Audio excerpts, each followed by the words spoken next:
Alright, Hasis, so in this video we're going to take a look at a practical example of a really common vulnerability that people have on their servers, and that's how to crack a FTP password. So in the last tutorial we saw whenever we scanned that server that they had FTP, and by the way you should never use FTP, but this server, they have that port open. Now since it's open, that means that if they can log into it, then we can log into it. So let me clear out there and check this out. So what I'm going to do here is I'm just going to search FTP, and you can just search that keyword right there, and it's going to give you a bunch of exploits related to FTP. But I actually know that I'm looking for FTP login. So this is going to pull up this exploit right here, and it's FTP authentication scanner. So let me copy this, and I just want some more info about it.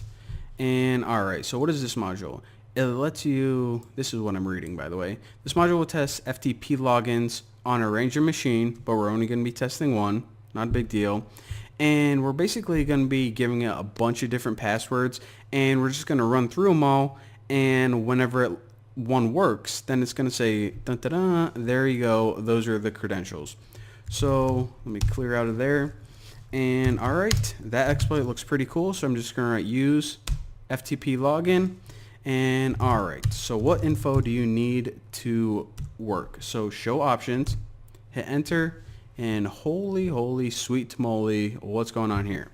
So it gives us a bunch of information that it it doesn't need all of these, but this is the other stuff that you can put in. Now this is what I was talking about in the last tutorial.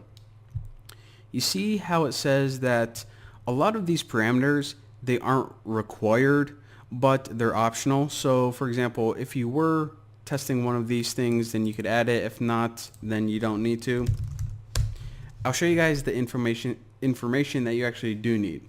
So the first thing that you need to do is you need to set our host, and that's just the IP address of the server that you want to test. Now remember, mine was 45.55.248.208.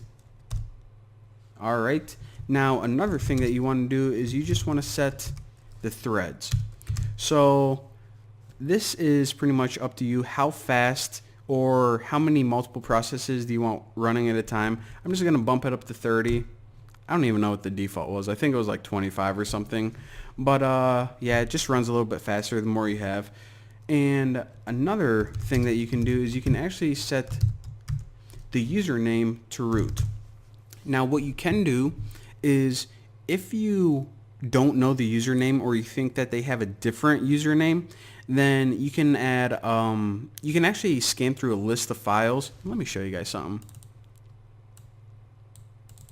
So if I go to usernames, you can like scan through a bunch of different usernames. Like I'm going to try root, then admin, then test, then guest, then info, yada yada, all those ones. But I'm just going to try one username in this case. And what I'm going to do is I'm going to run through a list of passwords. So I'm going to look for root. I assume that that's the username. And I'm going to try every one of these passwords. So that password list that I have right here, you can get on my GitHub page, link below. Or there's a bunch of different password lists that you can find online. But yeah, password lists are definitely a handy thing to have whenever you're penetration testing. But for right now, I'm just going to set the username is root, hit enter. And the next thing I want to do is I want to set that pass_file.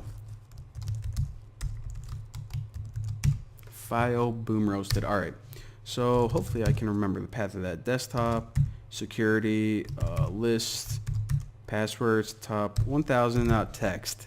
Look at that. So now let me clear out of here. And now let me show options again.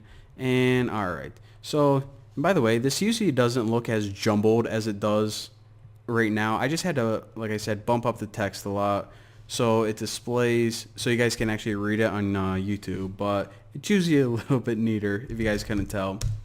So now that we have everything set, all we need to do is write exploit and hit enter. So what this does is it's going to go through and it's going to start trying to log in. So the password is going to be root for everyone, and now it's trying or excuse me, the username is going to be root, and then it's going to try this password, 1234556. What about the password? What about the password this? What about the password QWERTY? Boom, boom, boom. There you go. Now, I don't feel like sitting here and waiting, and I'm sure you guys don't. So if you ever want to stop it, you can hold down Control C. But if you're actually running this attack, then you would, of course, want to let it run. But there you go. And whenever it hits one that's correct, then it's going to pop up as green, I believe, and it's going to say correct, and then the tool is going to stop for you. So what you could do is just let this run before you go to bed and wake up in the morning, and boom, you got the password. But let me clear out of there, and that's all there is to that. So again, make sure you have a nice long password list. Sometimes it takes a little bit of time, so you may want to do it before you go out to eat or go to bed, whatever. But that is that tool of how to find the FTP login for a server if they have the FTP port open. So in the next tutorial, I'll show you guys an example of something else cool that you can do. What it is, I don't know. Don't really plan these things out. But there you go. Thank you guys for watching. I will smell you next time.